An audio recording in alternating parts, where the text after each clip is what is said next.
It's all stuff that helps me, right? Be kind to my future self. Okay, so I guess I'll start that with the first nugget, is be kind to your future self.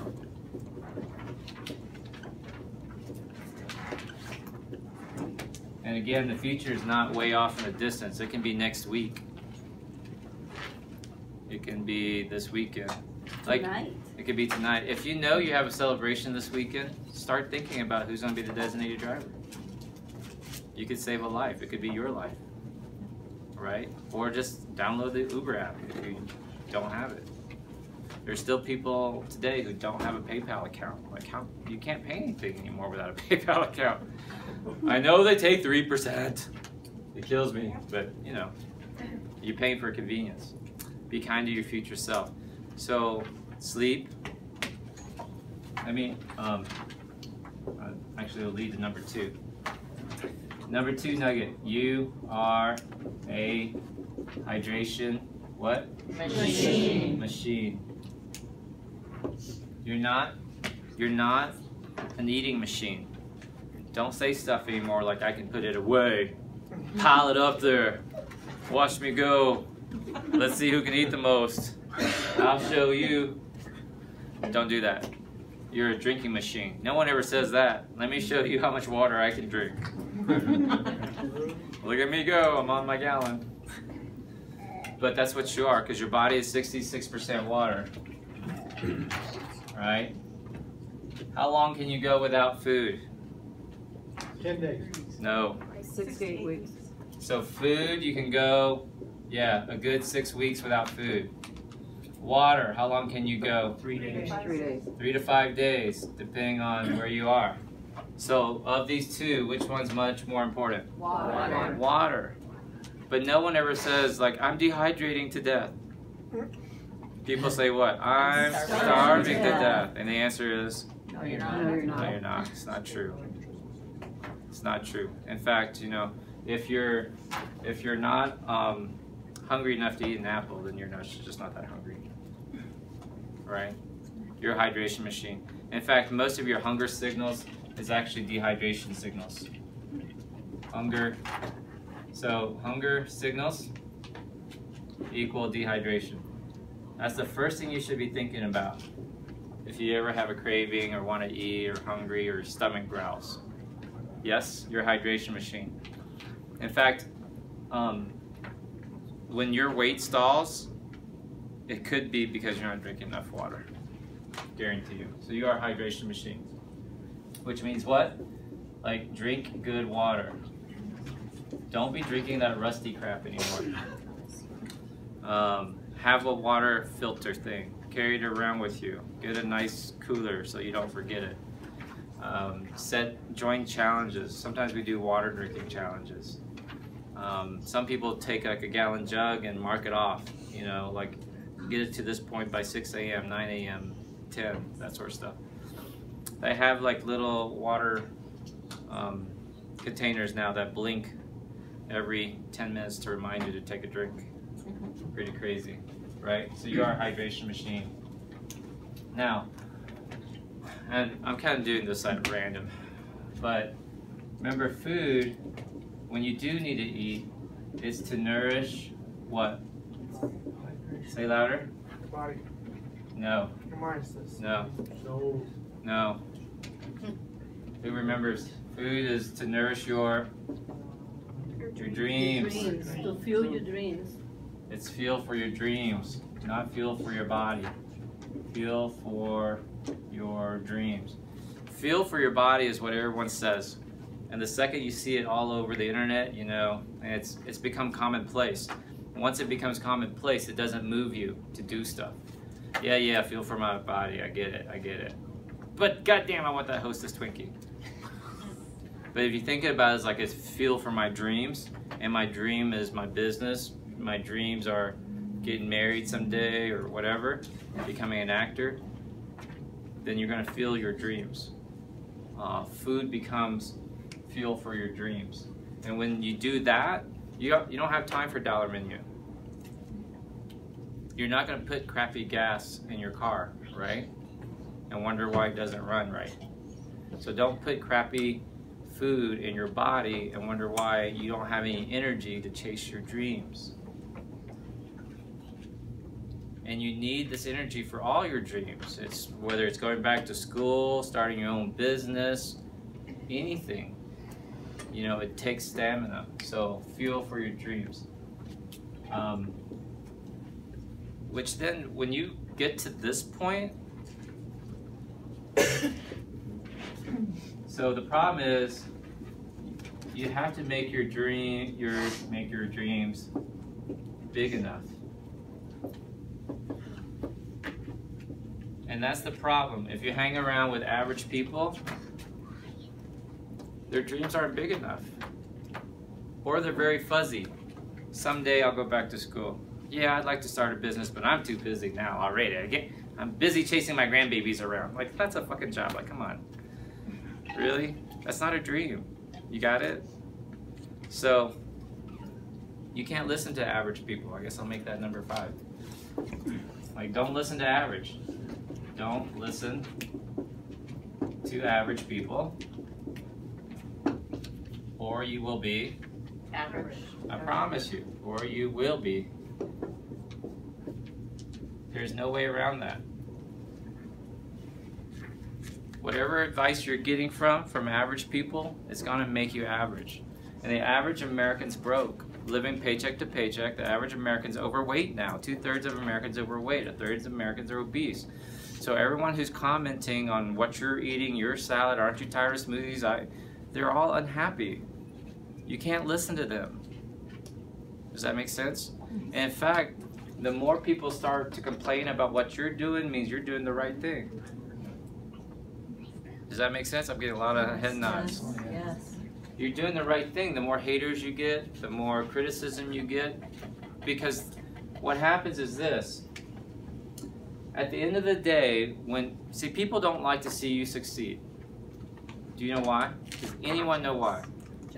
It's not jealousy. Makes them mad. If they're seeing you succeed, at the end of the day, they're left with this one annoying question that they can't rationalize. That question is, if she can do it, why can't I? If Eric can do it, why can't I? And they can't rationalize that, so then what they do, they strike out at you, and they try to tear you back down. You got it? So you can't take advice from average people. You just can't. You have to come to group. You have to come to Saturday special sessions, dinner clubs, nicer places. And I know not everybody's at that level, I get it. But at some point you got to get around those people and start to change your thinking. Because I'm telling you, your entire sleep family here will build you up. You ask them to buy, you ask them to lend you some OptiFast, they will. They want to see you succeed, yes? Absolutely they will. I mean, we prefer to get our haircuts by sleep sisters who are hairstylists to support them. We prefer to use our sleep sisters who are real estate agents when you're trying to buy stuff. You're more likely to join join Mary Kay because one of your sleep sisters is in it, as opposed to getting it from a stranger. Because to support each other, yes? So you want to lift it up. So number 6 is they're left with the question, why can't I? Now this is the reason why you need to come to group in the special sessions. Because what happens, and I'm not bragging, but y'all come, and at some point you gotta say, if Dr. Vuong can do it, why can't I? You know?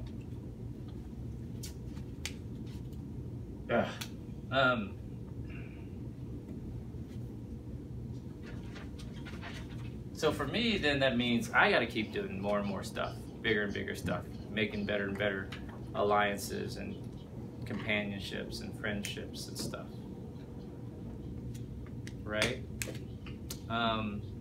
So,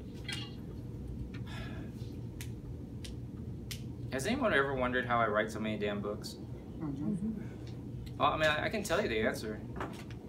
The first thing you have to understand is this. There's a difference. Raise your hand if you know you have a book inside you, a story to tell, a history, something, abuse. See, all of y'all raised your hands. All of y'all have stories inside of you to tell, yes? But very few people has ever come up to me and said, Dr. Vuong, how do you write a book? I have a story inside of me. My first piece of advice to you is this. Hey, listen, Do you want to write a book or do you want to sell a book? Those are two very different things. But you would never think about that unless you got around someone like me. Does that make sense? Yes. Because your average person, the average people you're hanging out with are still saying stuff like, boy, I wish I could write a book. Someday maybe I'll write a book. And now you're saying, I want to write a book. I'm going to write my book. And they're like, man, you know, it's hard work. I don't know how you're going to find the time. See, they're trying to tear you down because they're stuck with that question. If she does it, then I have to say, why can't I? You come hang out with me. I was like, oh yeah, we'll hammer this out. I have a method to hammer this out in a month. You need to start pre-selling, create your Facebook group, Facebook page, start doing Facebook videos, and start pumping out your content, and then you're going to launch this book. But the book's not even a thing. You're going to give away the damn book. And you're going to sit there and go, what do you mean I'm going to give away a damn book? Like, no, I spent time writing this book. Like, no, you're going to give it away because you're going to upsell them on your online course. Because nobody's getting rich on a $10 book. But you sell them on a $250 course, now your life could really change. You see the difference? But you don't learn stuff like that unless you get around people who know. And this is a good question. It's not a bad question. So I have people above me and my own mentors, and I'm always looking at them going, God damn, why can't I? Right? I sit there and I joke about this. I say, you know, $1 million. Who would like $1 million? And I sit there and go, yeah, it's really not that much money. And then people, and see, what happens is we've gotten like, we hear about $500 million, like the lotto is like $150 million. So we're so used to these big numbers now. Like we're a $1 billion company.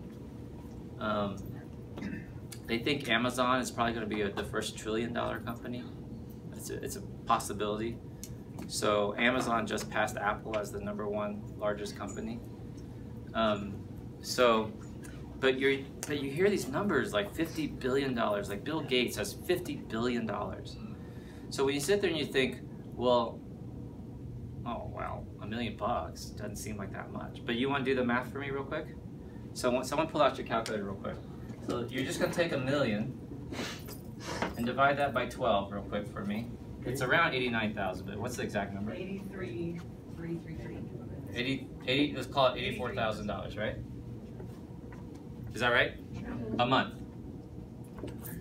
Now take 84,000 and divide that by a day. Or you take $1 million divided by 365, whatever. So how much is that? $1 million divided by 365.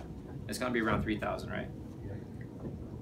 2739. 2739. $2,739 a day. I mean, think about that. Who would love to have $84,000 a month? Anybody? Yeah. I mean, whose life would change if you had $84,000 a month? Everybody.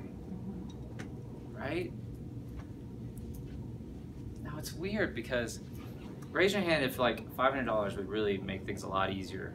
An extra $500 a month would make your life a lot easier. Okay, for those of you who didn't raise your hand, I'll take your 500. But this is how crazy people are.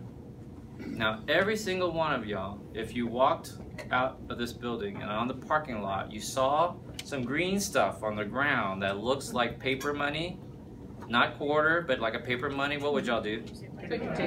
Shit, y'all knock each other over, try to get it up, you know, like, you would hip check poor old Nancy, you know, be like, and you're picking up hoping that what? It's a 10 at least, right? Good Lord, be a 20. Woo! And if it was only $1, what would you do? You'd still be happy. You'd still be happy. You wouldn't like oh, it's only $1 here. Does that make sense what I'm saying? Yeah. But if someone comes up to you and says, hey, let me show you how to write this book, and I'll put it on autopilot, and you'll make $500 a month. Just do what I tell you, and it'll be $500 a month. 99% of y'all would go, nah, that's just too hard. But you would break your hip trying to get a $1 bill. Y'all understand what I'm saying? Yeah. That's the average person you're listening to. So when you start wrapping your head around these numbers, like, damn, $80,000 a month. I know a guy who started a business. Check this out. Two and a half months ago, he's now making $6,000 a week. Wow. Now, how do I justify? I mean, how do you 9-to-5 job, cashier, secretary, cleaning up poop, you know? What? How do you? What? 2.5 months, he's making $6,000 a week already. Think about that. So when he says that to you, you're slapped in the face with this. That's the sting you're feeling right now. Like, damn, if he can do it, why can't I? And it's up to you to either rise up to that challenge and embrace that question or shy away from it. And I'm telling you, if you're going to shy away from that, you're going to shy away from what's going to happen when the scale plateaus, when you're on a business trip and people are making bad food choices, or you don't see the difference in your brain anymore, or you're just tired of green smoothies, or blah, blah, blah. That's this question. You know?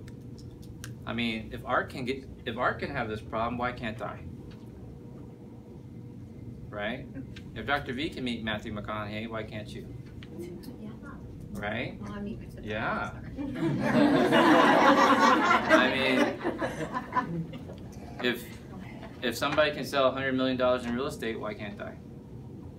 If somebody can own 10 hair salons, why am I stuck in this one chair? Right? So this is a question you need to embrace. So everyone's doing the opposite of this. I'm kind of done. Y'all want more nuggets or stop? So, back to the math. The average person doesn't take enough time. Their gut reaction is just to shy away, be like, it's too hard, can't do it, I'm too busy, blah, blah, blah. Like, Bill Gates has 24 hours in a day, just like me and you. Jeff Bezos has 24 hours in a day, just like me and you. It's something that he knows that I don't know. So number 7 is when you get around these people like this, the question is, what does he know or she know? What do they know that I don't know? I don't know. That's your question. So if you're a newbie just starting this journey, just had surgery, you look at a sleep sister like Cheryl or Mary Lou's or anybody, you like, what do you know that I don't know? Hey, tell me how you did it, right? So my friend who's making $6,000 a week, I said what to him? How are you doing? And he goes, let me show you. I have this little product. Would you like to sign up? Yes, I would. Yes, I would. All right. So what do they know that I don't know? And here's the answer. You guys just want to know the answer? This is my last nugget. I'll let y'all go. The answer to this question is this. It's always a system. They have a system to get the results they want. I promise you it's a system. It's a stepwise function. Success leaves clues. Success leaves clues. Everything that you want, somebody's already done. You don't need to reinvent the wheel. You don't need to learn how to redo the printing press. It's already been done. Just come talk to me. I'll have your book published in 6 weeks. Right? Success leaves clues. There's already somebody. I mean, millionaires are made every day. Someone's already doing it. Why not you? For your system, I've already created that system for your weight loss. Y'all get that, right? Yes. It's the Dr. V diet that works for 95% of y'all 95% of the time. Green smoothies for breakfast, salad a day, small, sensible dinner, no snacking, and a lot of water. That's it. Because once y'all get off that system, what? Wheels come off the wagon, man. Because that's what y'all can't do, right? So So there are real estate agents selling $100 million a year, aren't there? Oh, yeah. Easily. Just go find their system. And when you're faced with that system, don't sit there and go, oh no, I can't do that. It's easy for you, but you don't understand. I had this problem and that problem. Like, listen, we all have had problems. We've all had problems. Now, some of these past problems are going to come back up and bite you in the ass here as you're going through this weight loss journey. And I want to give you these nuggets, so I hope you take a lot of notes, watch these videos, and go back and be like, dude, he did tell me that. Does that make sense? Did you have a good group this week? Yes. Yes. Earliest we've ever gotten out of here. Get out of here.